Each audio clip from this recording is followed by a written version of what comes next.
The next day, while people were going about their normal lives, Lu Sheng went to a cafe with his old friends. They ordered cake and milkshakes, and while Yang Yuan was drinking quietly, Lin Zi clenched his fists, and with a look full of curiosity asked our boy what the underground battlefield was like. Lu Sheng's attention focused on him, not knowing why he was so interested in knowing this. He intertwined his hands, began to observe his friend, and with a calm expression decided to explain everything in detail. He extended his hand to one side and began to describe what the underground battlefield was like. Upon hearing this, Lin Zi was somewhat surprised, and his gaze filled with excitement. Then Lu Sheng extended his hand toward Yang Yuan and started detailing what the beasts of the battlefield were like. Yang Yuan, who was calmly drinking her shake, couldn't help but feel a bit confused and in shock, and judging by her expression, she didn't care at all about knowing this. Lu Sheng took the milkshake, began to drink, and started observing his friends whom he hadn't seen in a long time and couldn't help but feel happy and at peace. In these 6 months, Lin Zi had darkened quite a bit, in addition to growing taller and more muscular. It was evident that he had been working hard on the martial path. On the other hand, Yang Yuan hadn't changed much, being a little more mature than before. Lin Zi's gaze was filled with surprise and excitement.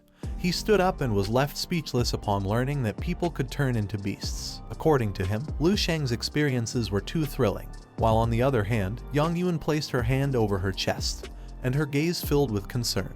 Upon observing a little more closely, she realized that Lu Sheng had become much stronger. They began to talk to each other, and the hours flew by. Lu Sheng, who was drinking the shake, decided to check what time it was and was somewhat surprised when he looked at his watch and realized it was already very late. He remembered that there was still something to do, so he rested his hands on the table, stood up, and with a kind expression suggested the idea of going out to eat together. Lu Sheng's friend started to observe him and remained silently thinking about this. Lin Zi, who had always liked eating, began to smile and with a serene look said that the idea was good, adding that he knew of a barbecue restaurant that had very good food. Yuan Yu's gaze fixed on our boy and she agreed without hesitation, thinking it was a good idea. But just then, Lu Sheng began to have a strange sensation, leaving him in shock and causing his eyes to fill with fear and confusion, not knowing what was happening.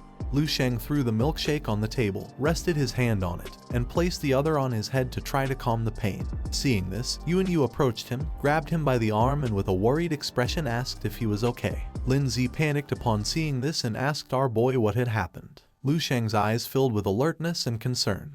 He raised his head and apologized to his friends, explaining that he had an important matter to attend to. Upon hearing this, Yuan Yu couldn't help but get nervous and confused. Our boy ran out of the restaurant, started waving goodbye to them with his hand, and with a sincere expression asked them to go eat first with the excuse that he would come later. Yuan Yu remained silent, while on the other side, Lin Zi began saying goodbye to our boy with a smile. Lin Zi's gaze filled with nostalgia as he saw Lu Sheng leaving.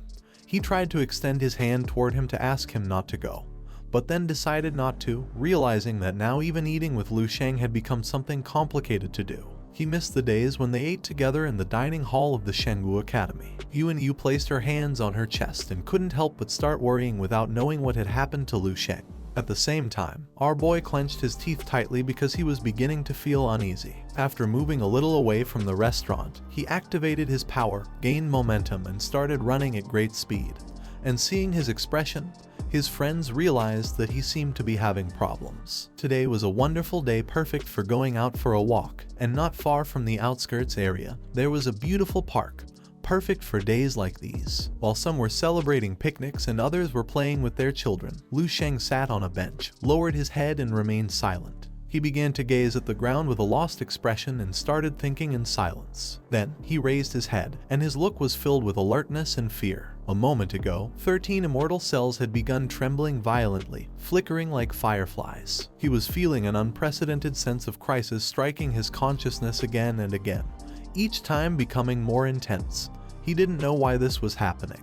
He closed his eyes and decided not to sit idly by and thought it would be better to go search about this in the resource archive. He went to the dream space, where zombies were roaming everywhere. Then, he headed to the resource library where AIE was, and with a worried and curious expression, he asked her to show his vital history. AIE's eyes began to shine, and following our boy's orders, she started projecting several system windows. Lu Sheng began reading carefully and couldn't help but feel calm since nothing had changed. But then, he noticed something, and his gaze became restless, leaving him in shock. In front of him appeared his status window, in which it showed that his life began in June of the year 297 of the Martial Path until January of the year 317 of the Martial Path, leaving him somewhat confused. Upon seeing this, Lu Sheng's eyes filled with fear, and he couldn't help but feel a pressure he had never felt before, realizing that he was going to die this month. The system began to show how Lu Sheng was going to be personally killed by the extreme Supreme Marshal Zhao Jai at the headquarters of the Ningxi army during the Great Martial Competition, dying at 20 years old.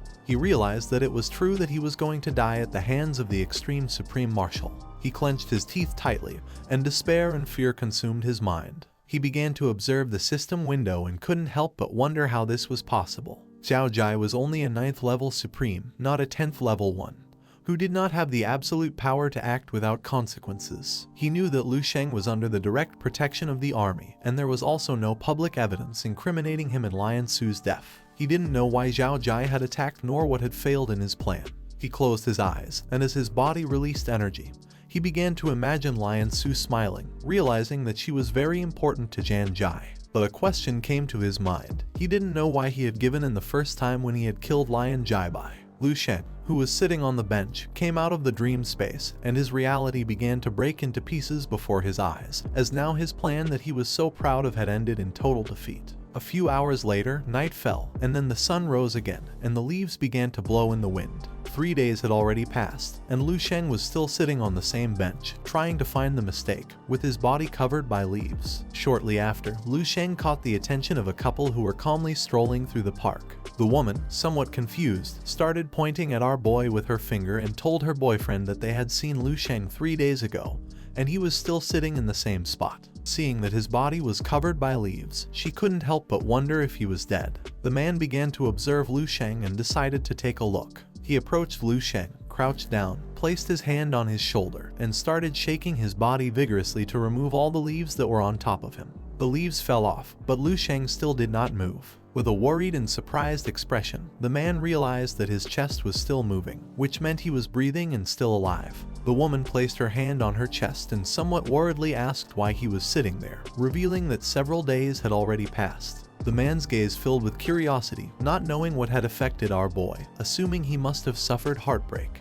The woman began to blush, saying that he was quite handsome, so there was no way someone like him could suffer heartbreak. Lu Sheng's eyes were full of despair and exhaustion from not having slept for days because he had been thinking about his death, and upon seeing that he had woken up, the couple became emotional. With a worried expression, the man asked him what had happened and why he had been sitting here for days. With a lost gaze, Lu Sheng replied that it was nothing important. He was just thinking about something he couldn't understand. The man sat down next to him, extended his hand toward his girlfriend indicating for her to leave. Seeing the signal, the woman put her hands behind her back and began to walk away from them to leave him alone. The man became curious upon seeing that Lu Sheng had gone 3 days without finding an answer, and he asked if he could tell him about it. At first, Lu Sheng continued looking at the ground and remained silent. Then, with a desperate look, he revealed that he had been thinking about something he had planned, believing it was perfect. He had even verified it several times with the most reliable institutions, but in the end, everything had gone wrong, and the final result had been completely different from what he had imagined. The man closed his eyes, took a cigarette out of his pocket, started lighting it with the lighter, and felt relieved since he had thought it was something serious. He explained that, as he himself had said, it had been an unforeseen event, revealing that unforeseen events were something normal. Lu Sheng raised his head, began to observe the man, and with a tired gaze argued that he had consulted the experts, and they had assured him there would be no unforeseen events. After lighting the cigarette, the man started looking at the sky and took a drag. Then he turned his head toward him, and with a confident look, began to show 2 fingers, explaining that this only meant that the expert our boy had consulted was not so much of an expert, or maybe was a fraud. Lu Sheng's eyes filled with surprise, and he was in shock upon hearing that the expert wasn't so much an expert but a fraud. The man took another drag from his cigarette, closed his eyes, and mentioned that, as the saying goes, out of 10 things in life, 9 don't turn out the way one wants. He asked why Lu Sheng was complicating things so much. If he had failed, then he could start over from scratch. These words were just what our boy needed. He regained his spirits, stood up, and with a confident expression thought that the man was right. He had been worrying too much by believing he knew more than he actually did. Realizing that nothing in this world is 100% certain, He thanked the man for helping him see this. Upon seeing the sudden change in attitude of our boy, the man couldn't help but be somewhat shocked, and his eyes filled with surprise. Without wasting a second, Lu Sheng turned his back on the man and started running like crazy. Seeing this, the man couldn't help but smile and feel envious, thinking that being young was the best since they had so much energy. A while later, Lu Sheng went to his mansion and made a call to Kingsu. He didn't care if she could come or not, but asked her to take good care of his parents since he could handle this on his own. After saying this, he hung up the call, and his attention fixed on the phone. He had made a mistake, not knowing since when his thoughts had begun to drift. But now, even though he had absolute control over his body, his intellect, and even in a martial god state could understand everything as if he were looking at the lines of his own palm. He realized that he had become too dependent on strategy and not on his fists. He started browsing through his phone, and his eyes filled with joy, causing a smile to appear on his face. For him, sometimes it would be better to be a little more impulsive. He had relied too much on the predictions of the dream space, so much so that he never really stopped to consider it. While the rays of the sun were entering his room through the window, he approached the automatic door, and his eyes filled with confidence. If that so-called future really existed, the recorded past never had errors, but the future could always change, proving that what it showed as future was not a true future, but rather a calculation based on data. Lu Sheng began to look at the ground and a smile appeared on his face, realizing that this explained why the dream space could only show futures where it did not destroy itself. He had always thought that the flapping of a butterfly's wings would not affect something that was going to happen in 10,000 years. He raised his head and with a gaze full of confidence realized that it could not calculate itself. This is the end of the video. If you guys want to see the next part, then don't forget to subscribe and like the video.